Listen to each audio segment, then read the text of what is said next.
Hello बच्चों, let's read this question. The question say that when burned in air, lithium form normal oxide, sodium the peroxide and potassium the superoxide. Why? तो सबसे पहले समझेंगे की concept.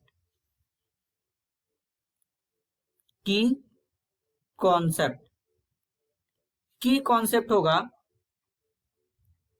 Chemical properties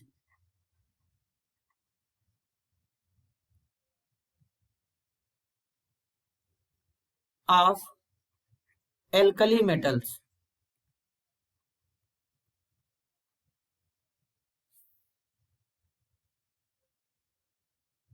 तो basically जो lithium होता है हैविंग स्मॉल साइज, लिथियम का साइज जो होता है वो स्मॉल होता है, तो जिसके कारण ये लार्ज पेरोक्साइड सुपर ऑक्साइड जो स्पीसीज होते हैं इनके थ्रू स्टेबल नहीं हो पाता है। तो इसलिए लिथियम जो होता है ये केवल और केवल ऑक्साइड का फॉर्मेशन करता है कुछ इस तरीके से। यहां पर लिथियम है, एयर के साथ रिएक्ट करेगा, बर्न करेगा एयर के साथ में यहां पर, तो लिथियम ऑक्साइड का फॉर्मेशन कर लेगा इस तरीके से।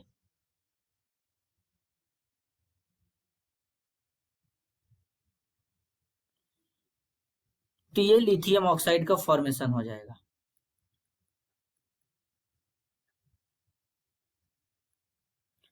अब बेसिकली जो सोडियम होता है जब लिमिटेड क्वांटिटी में ऑक्सीजन के साथ रिएक्ट करता है तो वो सोडियम भी ऑक्साइड बनाता है, लेकिन जब ऑक्सीजन का सप्लाई ज्यादा हो जाता है तो सोडियम क्या करता है, पेरोक्साइड का फॉर्मेशन कर लेता है, Na2O2, सोडियम पर ऑक्साइड,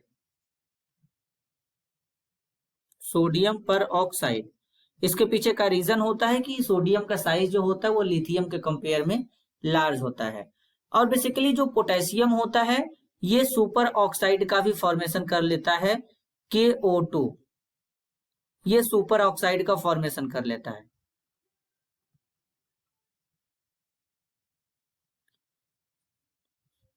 क्योंकि जो पोटेशियम होता है इसका साइज सोडियम से लार्ज होता है, तो इसलिए ये सुपर ऑक्साइड का फॉर्मेशन कर लेता है। लिथियम के कंपेयर में भी पोटेशियम का साइज लार्ज होता है, तो लार्जर साइज होने के कारण ये पेरोक्साइड और सुपर ऑक्साइड का फॉर्मेशन कर लेते हैं, जबकि लिथियम नहीं कर पाता है।